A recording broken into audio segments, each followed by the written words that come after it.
నమస్కారం. ఈరోజు మనం తెలుగు వ్యాకరణంలోకి లోతుగా వెళ్ళబోతున్నాం. నమస్కారం.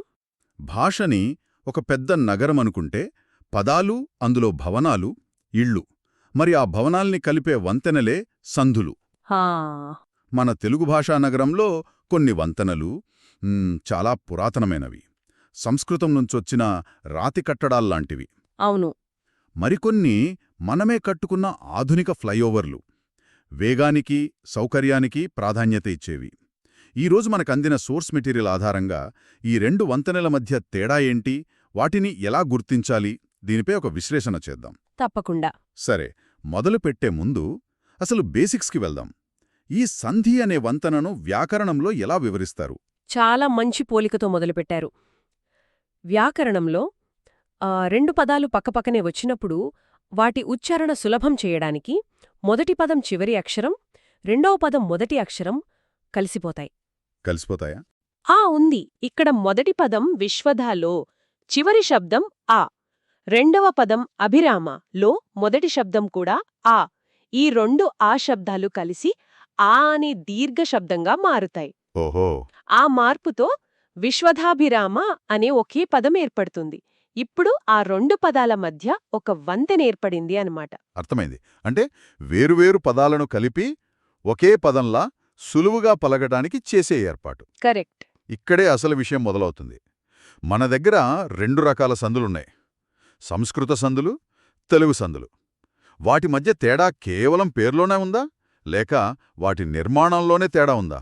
అక్కడే అసలు రహస్యముంది. ఇది కేవలం నియమాల తేడా కాదు, ఆ భాషల స్ఫూర్తిలోనే ఉన్న తేడా. స్ఫూర్తిలోనా? ఎలా? సంస్కృతం ఒక దేవభాషగా పరిగణించబడింది కదా. దాని నియమాలు చాలా ఖచ్చితత్వానికి, ఒక క్రమశిక్షణకు ప్రాధాన్యత ఇస్తాయి. అవును. అందుకే సంస్కృత సంధులు దాదాపు లెక్కల్లో సూత్రాల్లాగా మార్పులేని నియమాల మీద ఆధారపడతాయి. అవి ఎక్కడైనా ఎప్పుడైనా ఒకేలా పనిచేస్తాయి. అంటే సంస్కృత సంధులు భాషకు ఒక ఫార్మల్ డ్రెస్ కోడ్ లాంటివినమాట. సరిగ్గా అదే. కాని తెలుగు అలా కాదు. తెలుగు ఒక జీవభాష. ప్రజల నోళ్లల్లో నాని వాళ్ల అవసరాలకు అనుగుణంగా మారింది. నిజమే. అందుకే తెలుగు సంధులు వ్యాకరణ శుద్ధత కంటే ఉచ్చారణ సౌలభ్యం, మాటల వేగానికి ఎక్కువ ప్రాధాన్యత ఇస్తాయి. ఇవి చాలా ఫ్లెక్సిబుల్గా ఉంటాయి. వావ్! అంటే ఒకటి ఫార్మల్ సూట్ అయితే మరొకటి సౌకర్యవంతమైన జీన్స్ టీషర్ట్ లాంటిది. పర్ఫెక్ట్ పోలిక. ఈ పోలికతో విషయం చాలా స్పష్టంగా అర్థమవుతోంది. అయితే ఆ ఫార్మల్ డ్రెస్ కోడ్ అంటే సంస్కృత సంధుల నియమాలు ఎలా ఉంటాయో కొన్ని ఉదాహరణలతో చూద్దామా? తప్పకుండా. మన సోర్సెస్ ప్రకారం సంస్కృత పదాలు తెలుగులోకి వచ్చినప్పుడు వాటిని తత్సమాలు అంటాం. అంటే దానికి సమానమైనవి అని. తత్సమాలు. ఓకే. ఈ తత్సమ పదాల మధ్య సంధి జరిగినప్పుడు మనం సంస్కృత నియమాలనే పాటించాలి. ఉదాహరణకు రామ ప్లస్ ఆజ్ఞ. ఆ, ఇక్కడ రామ, ఆజ్ఞ రెండూ సంస్కృత మూలాలున్న పదాలే. ఇక్కడ మొదటి పదం చివరి అచ్చు ఆ, రెండవ పదం మొదటి అచ్చు ఆ. ఈ రెండూ ఒకే జాతి అచ్చులు కాబట్టి వాటి కలయికలో వాటి దీర్ఘరూపమైన ఆ వస్తుంది. అందుకే రామాజ్ఞ అయింది. అవును. దీన్ని సవర్ణ దీర్ఘ సంధి అంటారు. అంటే ఒకే రకమైనవి కలిస్తే దీర్ఘం వస్తుందని.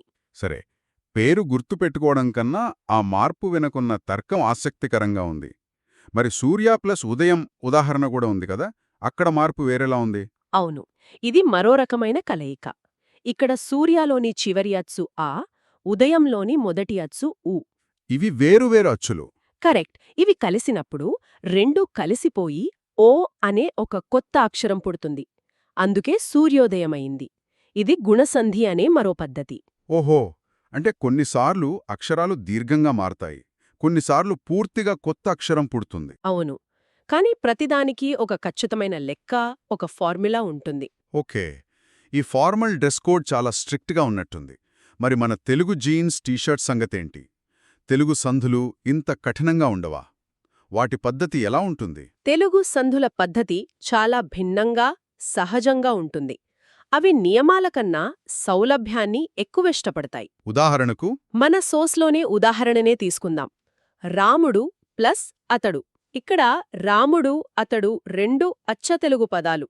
మనం మాట్లాడేటప్పుడు రాముడు, అతడు అని విడదీసి అనడం కంటే రాముడతడు అనడం చాలా సులభం, వేగంగా కూడా ఉంటుంది. సరిగ్గా అదే. నిజమే. ఇక్కడ మొదటి పదం చివరున్న ఊకారం రెండో పదంలోని ఆకారానికి చోటివ్వడానికి మాయమైపోయినట్టుంది. వినడానికి చాలా మర్యాదగా ఉంది. చాలా చక్కగా చెప్పారు. ఆ మర్యాదనే వ్యాకరణంలో ఉకారసంధి అంటారు. అంటే ఊకారం లోపించడం. ఇది తెలుగులో చాలా సాధారణం. ఆ, ఇంకో అద్భుతమైన ఉదాహరణ చూద్దాం. ఇది తెలుగు భాష సౌలభ్యాన్ని పట్టిస్తుంది. మా ప్లస్ అమ్మ. మా అమ్మ. అవును, ఈ రెండు పదాలను వేగంగా పలికితే మా అమ్మ అని చెప్పటం కొంచెం కష్టం. మధ్యలో నాలుకకు ఒక చిన్న అడ్డంకి వస్తుంది. వస్తుంది, నిజమే. ఆ గ్యాప్ను సులువుగా దాటడానికి మన నాలుక సహజంగా మధ్యలో ఒక య శబ్దాన్ని చేర్చుకుంటుంది. మా య అమ్మ కలిపితే మాయమ్మ. అద్భుతం. అంటే ఇది ఎవరో పండితుడు కూర్చొని రాసిన నియమం కంటే మన మాటల సౌలభ్యం కోసం సహజంగా పుట్టిన ఒక ఏర్పాటన్నమాట. ఖచ్చితంగా. అందుకే దీన్ని ఎడాగమం అన్నారు. ఆగమం అంటే రాక. ఇక్కడ యకారం అదనంగా వచ్చి చేరింది. ఇలాంటి ఏర్పాటు సంస్కృతంలో లేదు. ఇది పూర్తిగా తెలుగు భాష యొక్క సొంత ఆవిష్కరణ. ఇదే ఈ రెండు పద్ధతుల మధ్య ఉన్న ప్రాథమిక తేడా. అవును. నియమాల్లో తేడాలు, వాటి వెనుకున్న స్ఫూర్తి స్పష్టంగా అర్థమయ్యాయి. కాని అసలు ప్రశ్న ఏంటంటే, ఈ తేడాలు తెలుసుకోవడం వల్ల రోజువారీ జీవితంలో ఉపయోగమేమిటి? ఎందుకు ఒక రచయిత లేదా ఒక విద్యార్థి ఈ రెండింటిని వేరువేరుగా అర్థం చేసుకోవాలి? చాలా ముఖ్యమైన ప్రశ్న. ఈ తేడాల ప్రాముఖ్యత వాటి ఉపయోగంలోనే ఉంది. సంస్కృత సంధులు ఎందుకవసరమంటే, మన సాహిత్యంలో, ముఖ్యంగా పద్యాలలో, పురాణాలలో, శాస్త్ర గ్రంథాలలో సంస్కృత పదాల వాడకం చాలా ఎక్కువ. అవును, చాలా ఎక్కువ. ఆ పదాలను సరైన రీతిలో వ్యాకరణ దోషాలు లేకుండా కలపాలంటే ఈ నియమాలు తెలిసి ఉండాలి. విద్యా ప్లస్ అర్థీ కలిస్తే విద్యార్థి అవుతుందని తెలియకపోతే ఆ పదం యొక్క మూలాన్ని, దాని అర్థాన్ని మనం పూర్తిగా గ్రహించలేం. అంటే భాష యొక్క ప్రామాణికతను కాపాడటానికి ఇవి అవసరం. అవును, దాని చారిత్రక లోతును కాపాడటానికి సంస్కృత సంధులు ఒక పునాదిరాయి లాంటివి. అంటే మన ప్రాచీన సాహిత్య సంపదను అర్థం చేసుకోవడానికి సంస్కృత సంధి నియమాలు ఒక తాళం చెవి లాంటివి. కరెక్ట్. మరి తెలుగు సంధులు, వాటి ప్రయోజనమేమిటి? తెలుగు సంధుల ప్రయోజనం వర్తమానంలో మన జీవద్భాషలో ఉంది. మనం రోజూ మాట్లాడే భాషను అవి ప్రతిబింబిస్తాయి.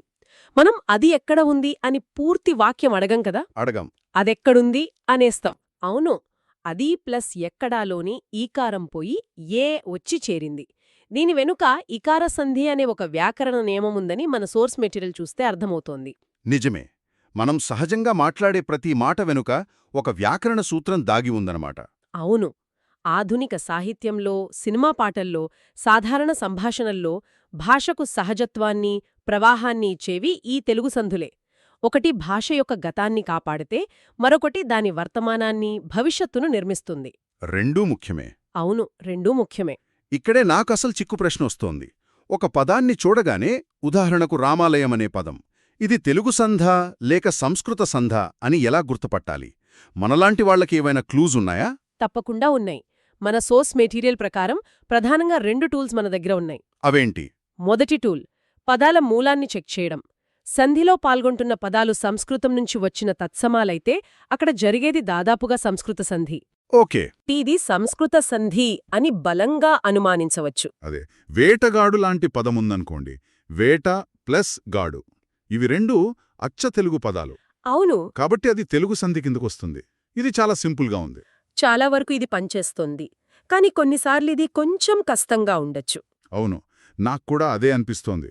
ఉదాహరణకు గుణవంతుడు లాంటి పదముంది. గుణ సంస్కృతం, కాని వంతుడు తెలుగు ప్రత్యయంలా అనిపిస్తోంది. ఇలాంటి మిశ్రమ పదాల దగ్గర కేవలం మూలం మీద ఆధారపడలేం కదా. సరిగ్గా పాయింట్ పట్టుకున్నారు. అప్పుడు మన రెండో టూల్ వాడాలేమో. అవును, అక్కడే మన రెండో టూల్ అంటే సంధి జరిగిన తీరును గమనించడం ఉపయోగపడుతుంది. ప్రతి సంధి రకానికి ఒక ప్రత్యేకమైన పనితీరు, ఒక సిగ్నేచర్ ఉంటుంది. సిగ్నేచర్. సంస్కృత సంధులలో సవర్ణదీర్ఘ, గుణ, వృద్ధి, యణాదేశ సంధి అని కొన్ని పద్ధతులున్నాయి. సూర్యోదయంలో ఆ ప్లస్ ఉ కలిసి ఓగా మారింది. ఇది గుణసంధి యొక్క సిగ్నేచర్. ఓకే. ఆ మార్పును చూడగానే చెప్పొచ్చనమాట. అవును, ఆ మార్పును చూడగానే ఇది సంస్కృత సంధి అని మనం నిర్ధారించవచ్చు. అందులోని పదాల మూలం మనకు ఖచ్చితంగా తెలియకపోయినా సరే. అలాగే తెలుగు సందులకు కూడా వాటి సొంత సిగ్నేచర్స్ ఉంటాయి కదా. ఖచ్చితంగా.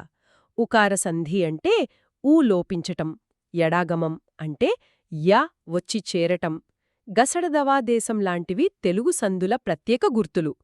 రాముడతడులో ఊ లోపించడం చూశాక మనం వెంటనే ఇది తెలుగు ఉకారసంధి అని చెప్పేయొచ్చు. అంటే పదాల మూలం మొదటి క్లూ. అది కన్ఫ్యూజ్ చేస్తే అక్కడ జరిగిన మార్పు ఏ నియమానికి సరిపోతుందో చూడటం రెండో ఖచ్చితమైన క్లూ. అంతే. ఈ రెండు టూల్స్ కలిపి వాడితే ఎలాంటి సంధినైనా మనం గుర్తుపట్టొచ్చు అన్నమాట. అవును. పదాల మూలం ప్లస్ సంధి నియమం అదే మన ఫార్ములా. సరే, ఇప్పటిదాకా మనం చాలా విషయాలు మాట్లాడుకున్నాం. ఈ విశ్లేషణలో మనకు దొరికిన కీలకమైన అంశాలను ఒక్కసారి వెనక్కి తిరిగి చూస్తే మనకు అర్థమైన మెయిన్ పాయింట్స్ ఏంటి? తప్పకుండా. మనం వాడుకున్న పోలికలతోనే చూద్దాం. మొదటిది వర్తించే పదాలు. సంస్కృత సంధులు మన భాషలోని సంస్కృత దిగుమతులకు మాత్రమే వర్తిస్తాయి. ఓకే, ఇంపోర్టెడ్ గూడ్స్కి. అవును. తెలుగు సంధులు మన స్వదేశీ ఉత్పత్తులకు వర్తిస్తాయి. లోకల్ ప్రాడక్ట్స్కి. కరెక్ట్. ఇక రెండవది వాటి స్వభావం.